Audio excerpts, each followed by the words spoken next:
Hey guys, this is Sudoku Warrior. Welcome back to yet another episode of Simple Souls. Alright, so to last episode, we pretty much made our way through Undead Parish, looked around a bit, and killed off a mini-boss. Today we're gonna go kill the actual boss. I got invaded at the end of the last video, in case you're wondering why I have no humanity or souls. It's because I got killed pretty bad. Either way.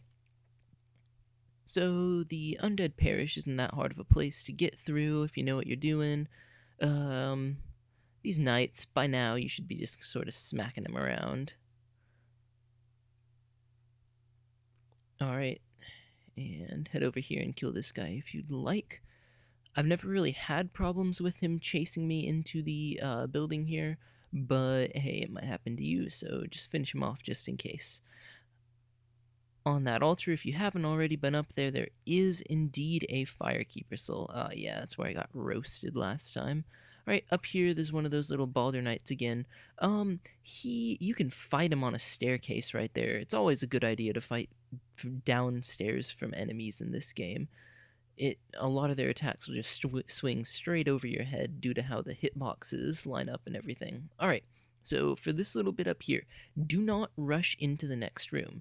What that channeler just did was buff the enemies, which means he increased their ability to do damage, and in my experience, they deal at least double the damage they normally do, and they will cut through your armor like it was butter.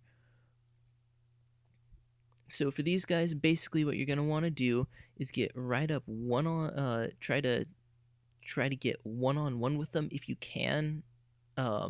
Just let them run up towards you, wait till one of their hits bounces off your shield, and then smack them.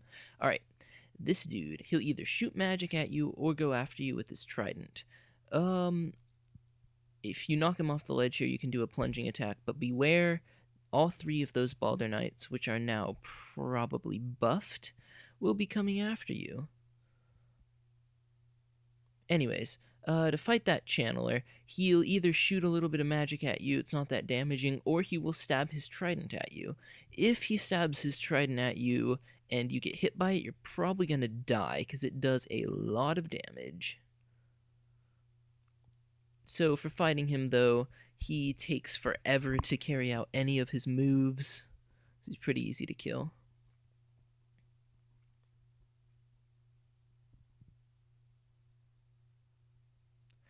Balder Knights, as usual. More beating them up.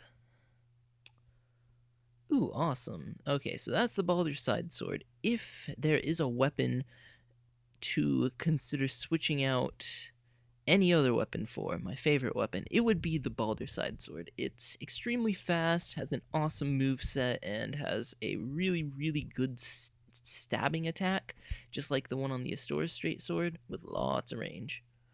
Anyways, for this boss fight, there are two summons that you can get. You can summon Solaire of Astora from before, the guy that we met that said the whole grossly incandescent thing on the bridge. And if you come back into this little area, there was a mystery key that we grabbed earlier. And the guy that we said was locked in the cage is indeed locked in a cage a little bit past this Balder Knight.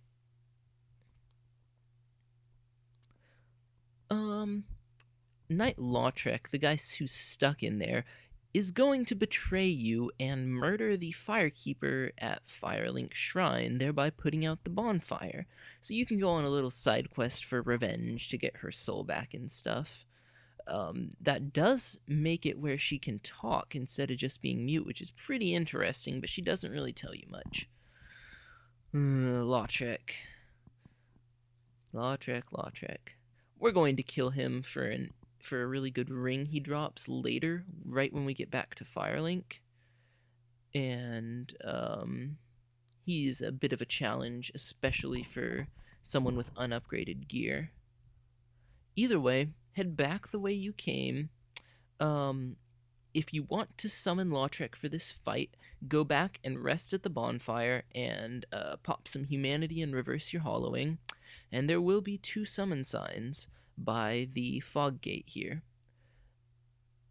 these two summons are so powerful that they can do the boss fight for you. But since this is a guide, if you've run out of humanity or haven't got much, I'm going to show you how to do it by yourself. Right-o. So anyways, you look around, this is the little arena that they have you fight it on. Be careful not to roll off the ledges. That's a pretty common mistake if one of these guys manages to push you back.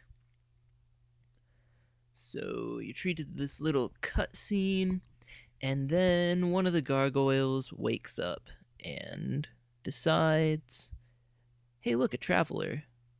It's time for breakfast.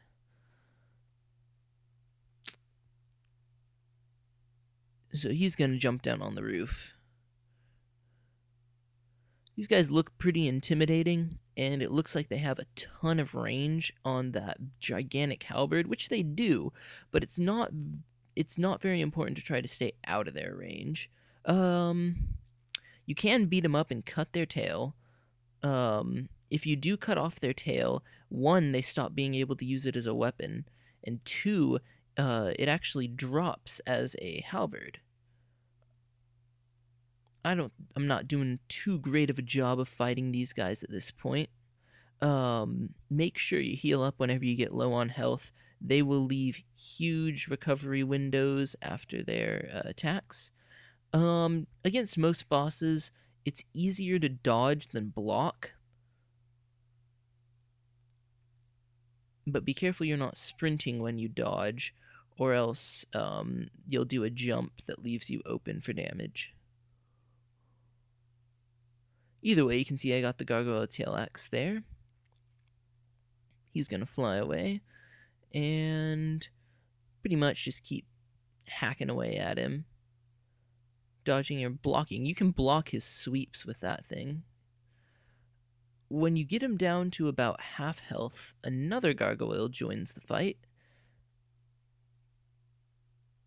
Oh yeah, that stab attack is just gorgeous. It does so much damage to bosses because it's piercing damage, so armor isn't as effective against it.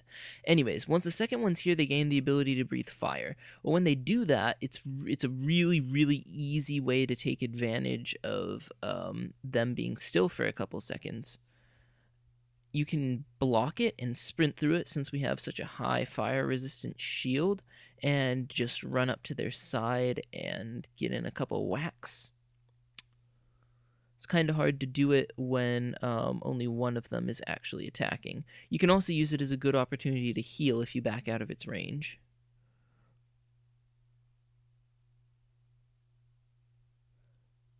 So yeah, when it gets to be two of them, don't really focus on attacking as much as you focus on watching for attacks and dodging and or blocking. When you get a situation where one of them is too far away to really attack you in time, that's when to get in your hit. It's really just a game of patience when there are two of them out there. And the second one that comes up really loves to spam that fire breath.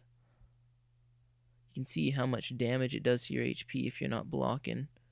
They do have a flying fire breath thing, but if you're moving at all, it doesn't have good enough tracking or range to really hit you. So it's not really something to be concerned about.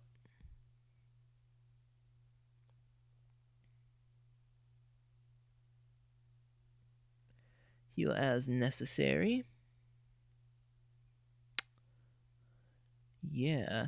So what I haven't been doing in this boss fight that I probably should be is when both of them sit down to start spitting out flames at you, pick one of them and sprint around to its side. Alright, there's the first one dead, and after that, when you're fighting just one enemy, it gets way easier.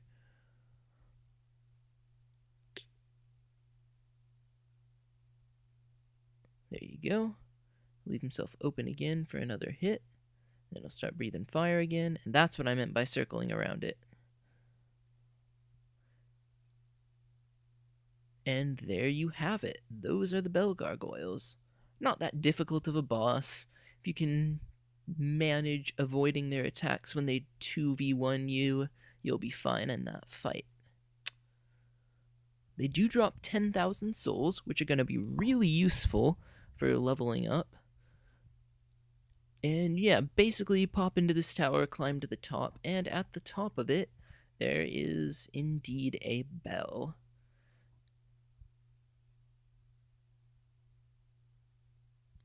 A fun fact is if you are playing online, you can hear when other people ring the bell in your game on occasion. Just kind of like the little ghosts of other players that you'll see coming through your world on occasion. You can sometimes hear other players' actions. Pretty neat stuff. The developers really put a huge amount of effort and detail into this game. A lot of it goes unappreciated, but that's for another set of videos, possibly sometime.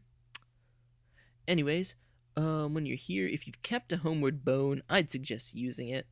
There is an NPC named Velka the Pardoner at the bottom of this tower when you come back down, but he doesn't do anything really relevant to this playthrough for us. Yeah. So after this, make your way back to the bonfire, just by teleporting or whatever you need to do, and level up. This is a good time to either continue to pump endurance or to get up to 16 or at least 11 strength, so you can, at 16 strength, one-hand the claymore, and at 11 strength, two-hand the claymore. But I've chosen to pump vitality and endurance for this bit, since I already have the strength to two-hand the claymore, so that'll be it for today. Peace, guys. See you next time.